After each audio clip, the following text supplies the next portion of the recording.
Eu sei que esse tema é extremamente sutil, extremamente delicado e até mesmo difícil, porque nosso pensamento é muito viciado em coisas práticas. Então eu vou e transformo alguma coisa, eu vou e faço alguma coisa. Porque é assim que a gente faz no plano material, naquilo que nos é possível fazer.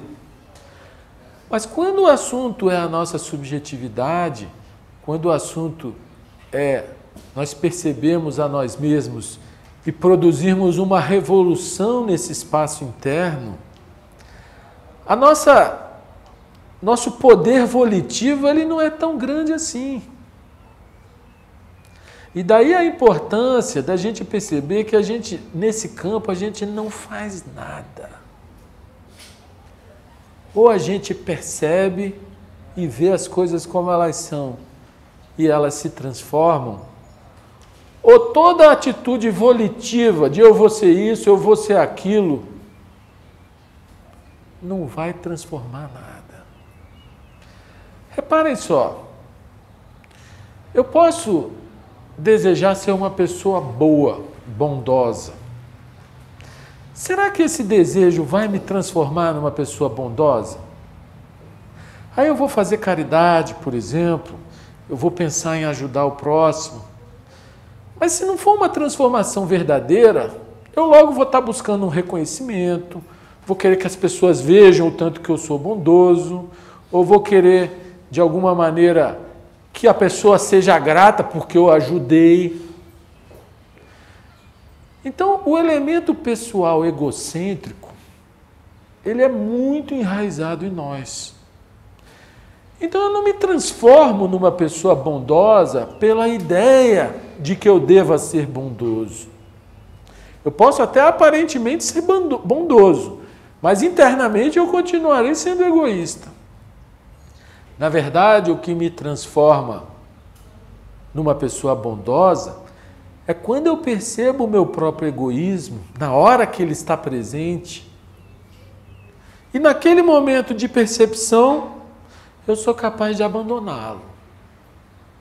Aí nessa hora eu posso ser genuinamente bondoso. Mas a ideia de ser bondoso não me transforma. Assim como a pessoa que é muito vaidosa e quer ser humilde. Será que eu posso ser humilde pela ideia de que eu deva ser humilde? Uma vez um amigo nosso, o Pedro, contou uma história de um político lá no Rio Grande do Sul que foi para um comício e um outro político começou a fazer tantos elogios sobre ele. Ele é generoso, ele é um estadista, ele é inteligente, ele é isso, ele é aquilo. Aí o cara comentou e falou para o outro, ele esqueceu de falar da minha humildade. Será que a humildade pode ser cultivada? Ou será que apenas percebendo a nossa vaidade e morrendo para ela no instante que ela se manifesta, a gente tem a chance de ter um instante de humildade? Mas se a gente tem consciência da humildade, ela já não é humildade. Se eu digo para mim mesmo, eu sou humilde, já não sou.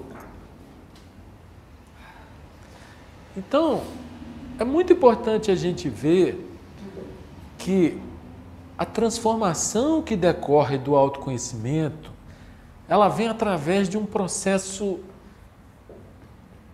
que eu diria negativo. É um pouco difícil explicar isso.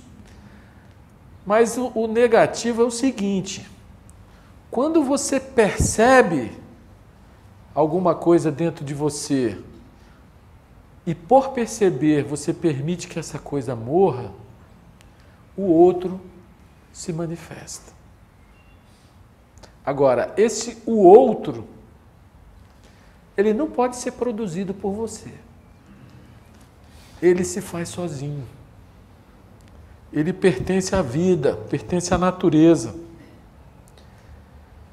Mas nós somos tão condicionados à nossa ideia de eu, que a gente acha, eu faço, eu aconteço, eu transformo. E essa é a grande ilusão. Porque o próprio eu é uma ilusão. Quem é o eu? Senão um feixe de imagens que eu criei a respeito de mim mesmo. Se eu me perguntar quem sou eu vou dizer o nome, as coisas que eu gosto, como eu vivo, com quem eu me relaciono. Tudo isso é um feixe de imagens que estão lá na minha memória, sobre mim mesmo, relacionado ao corpo, relacionado a características de caráter. Só que isso é só uma imagem. Isso não é real. Mas a gente se relaciona com os outros e com a vida sempre a partir dessa imagem de eu. E essa imagem, ela é sempre produtora de conflito. Porque eu vou imaginar uma situação, eu imagino eu na situação. Se essa imagem me parecer agradável, eu quero. Se a imagem me parecer desagradável, eu não quero. Então, tudo que a gente faz na vida, todos os relacionamentos, é projetando essa imagem de eu. Isso não só dá nascimento ao terreno onde surge o conflito, como também não permite que a gente veja as coisas como elas são, que a gente entre em contato direto com as coisas como elas são. Esse contato direto é transformador.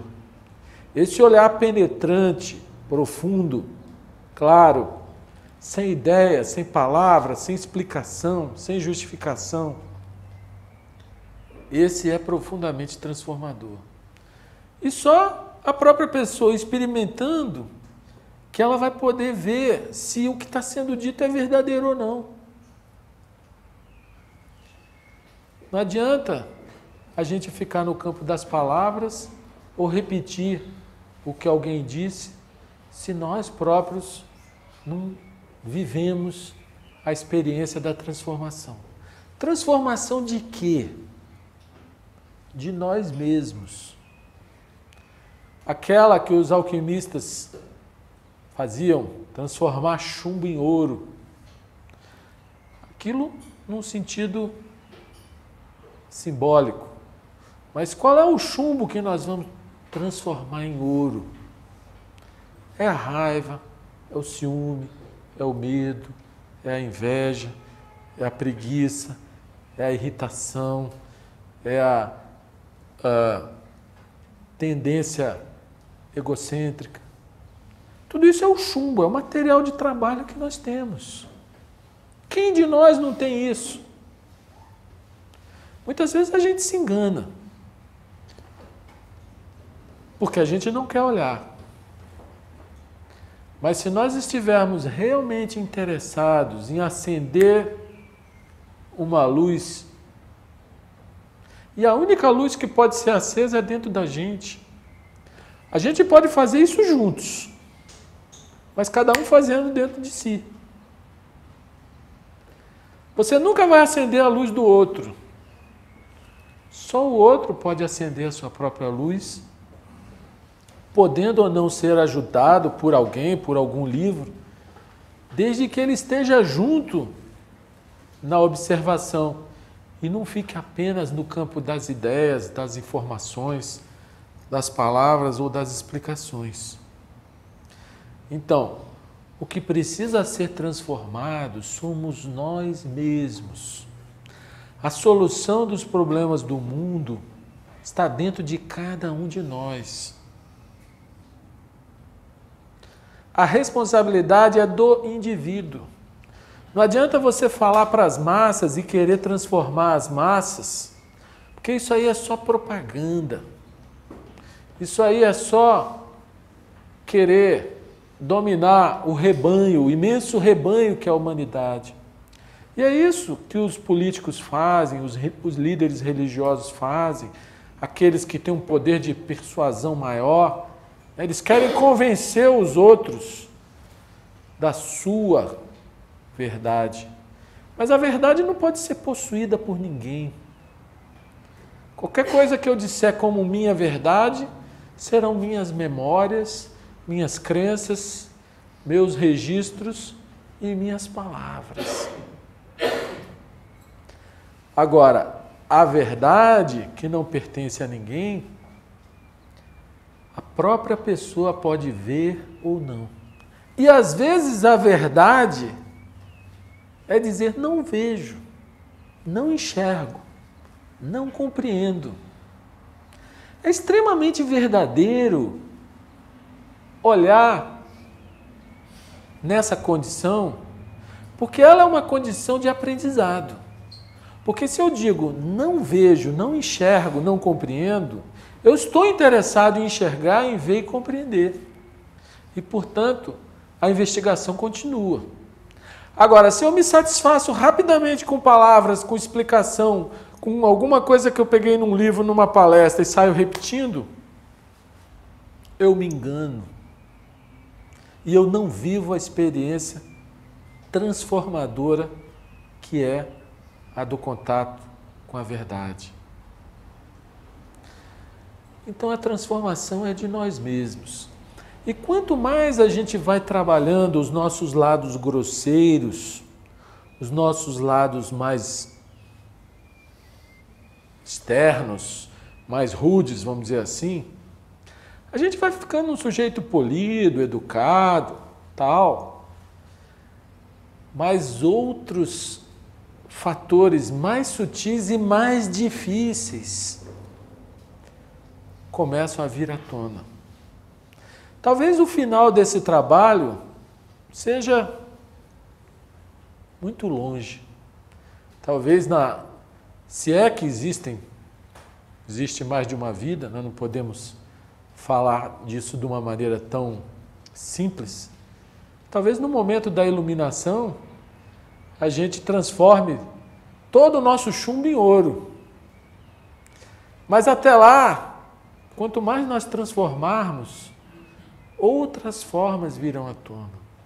E é interessante, porque à medida que você começa a transformar a raiva, o ciúme, esses fatores mais presentes,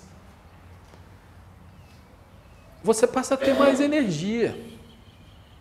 Porque aquela energia que estava presa naquela inconsciência emocional, ela se libera. E você tem mais energia quando você é livre da raiva, ou livre do ciúme, ou da inveja, ou do medo. Só que quando você tem mais energia, o que acontece? É que nem quando você aduba uma planta. Esse adubo vai servir para a planta, mas ele também vai servir para o mato, que nasce junto com a planta. E se você não for lá tirar o matinho, o mato muitas vezes vai sufocar a planta que você está querendo fazer, viver e crescer. Assim também acontece dentro de nós. Quando a gente começa a intensificar esse trabalho do autoconhecimento, que é um trabalho para todos os dias, para todas as horas, para cada incômodo, para cada pedrinha no sapato, para cada oposição, para cada desafio. É nessa hora que eu vou olhar para mim mesmo e vou ver o meu medo, a minha raiva, o meu preconceito. Não é? Então, à medida que a gente vai transformando, a energia aumenta. E com o aumento de energia, outras coisas mais pesadas, mais cabeludas ou mais problemáticas aparecem. O trabalho é infinito. Mas o que resulta dele? Resulta que quanto mais livres nós somos, não só desses fatores emocionais, como também de crenças, de ideias falsas, de tantas coisas que a gente acumulou, a gente começa a descobrir uma vida diferente. Como assim? Uma vida em que há uma sensibilidade maior, que você começa a ter ouvidos para ouvir os outros sem julgar. Você começa a ter olhos para ver os outros, a natureza. Tem tanta coisa linda na vida que a gente não tem olhos para ver porque a gente está tão autocentrado o tempo todo nos nossos pequenos interesses, pequenos prazeres, que a gente não vê a beleza da vida, a beleza da natureza. A gente é muito cheio de si mesmo, muito autocentrado.